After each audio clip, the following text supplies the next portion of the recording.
ते बीच में जे छे ई तारा दीपक सावर जे छे ना ई तो और आग लगावे छे पूरा दुनिया में दो। अखन अपने सब सुन रहल छी एसके राज रिकॉर्डिंग स्टूडियो की शानदार प्रस्तुति। फुलाना फुलाना फुलाना मैं कराना धागा धागा गोरखी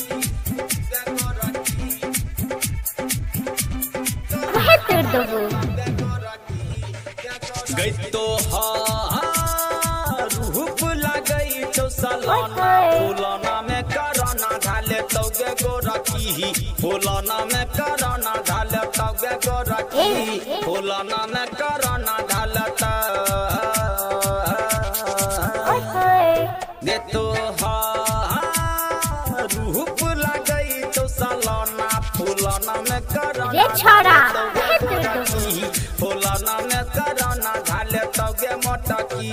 फुलाना में कराना धाले तो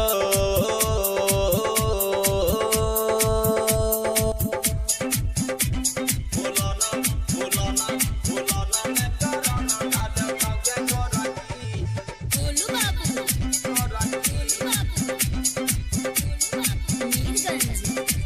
फुलाना में कराना धाले तौगे गोरखी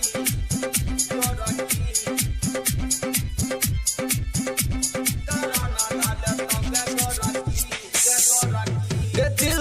दोसर के तू देला गे प्यार किया केला तू सुन न जान गे आंसू सकट ले तोहर गे बेवफा समान गे घेरना उड़ा दे उड़ा दे उड़ा दे उड़ा दे ये छोरी दिल दोसर के तू देला गे प्यार किया केला तू सुन न जान गे आंसू सकट ले तोहर गे बेवफा समान गे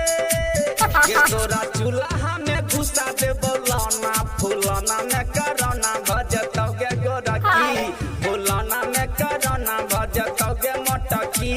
फुलाना में कराना भजतौ गे तो रूप लगई तो सलाना फुलाना में कराना ढाले तौगे गोरखी फुलाना में कराना ढाले तौगे मोटकी फुलाना में कराना ढाले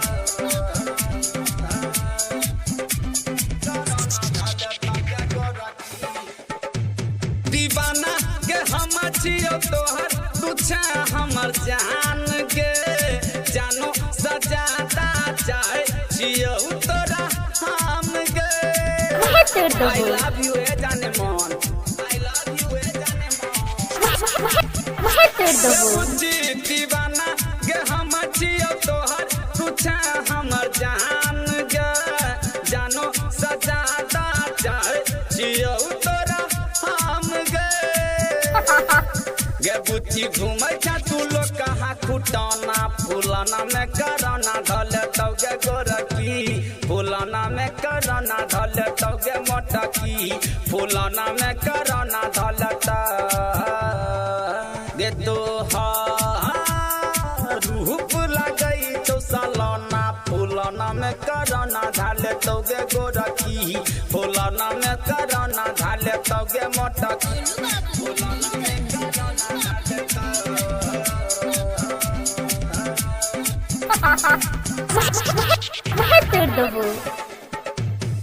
दीपक सावन न जानल को गे तोहरा चाली तारा के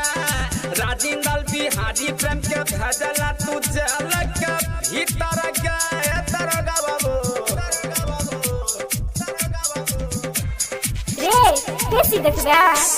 गचारी दीपक सावन न जानल को गे तोहरा चाली तारा के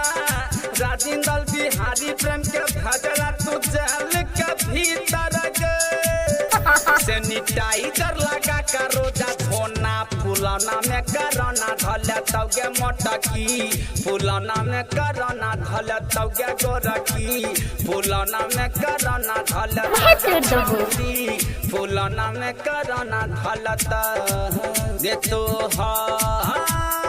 रूप लगई तो सलाना फुलाना में कराना ढाले तौगे गोरखी फुलाना में रे छोरा